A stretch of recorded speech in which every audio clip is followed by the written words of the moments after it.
Привет. Мой рабочий день начинается поздно, поэтому утром я узнаю о новостях в газетах или в интернете.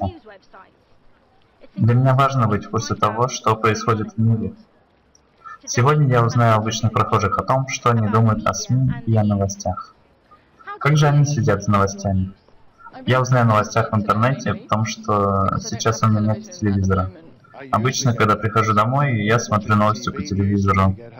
Я как бы не живу в Великобритании, но люблю читать новости на английском языке и все узнаю через интернет. Частенько слушаю радио, думаю, что так лучше, чем по телевидению. По утрам я смотрю новости по телевизору и читаю газету Guardian, наверное, 2 или 3 раза в неделю. Обычно я читаю новости в интернете или читаю газеты. Какие новости интересуют вас больше всего? Я изучаю теорию конфликта и развития, и мне интересны международные отношения. Разные новости, и, конечно же, мне интересна политика. И то, что происходит как в нашей, так и в любой стране мира.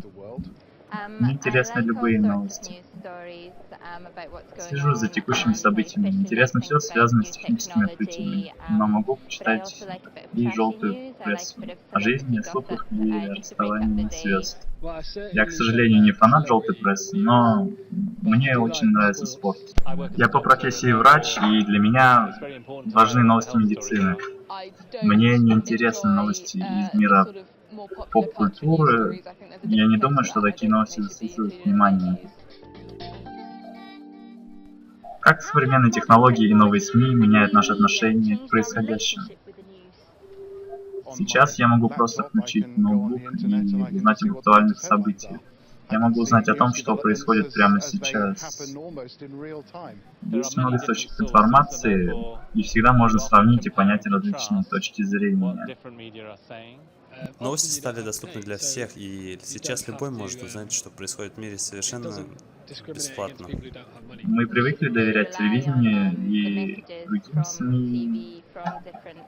И в соцсетях, например, в Твиттере, люди могут быстро распространять новости, но существует риск, так как такие новости могут оказаться просто ложными. Как вы считаете, используют ли СМИ свое влияние добросовестно? Думаю, в общем-то да, но бывают случаи злоупотребления. Ну, например, когда папарацци охотятся за знаменитостями. Я не думаю, что это хорошо или соответствует морали. СМИ оказывают большое влияние на нашу жизнь, но люди не всегда принимают этого внимания.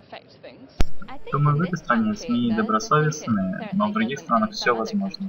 В сфере медицины часто можно увидеть новости, которые порождают большие страхи. Часто возникает паника, связанная с вакцинацией или с заболеваемостью раком. Если попытаться понять, что происходит на самом деле, оказывается, что многие утверждения взяты с потолка. И я считаю, что СМИ должны доносить до людей только правду.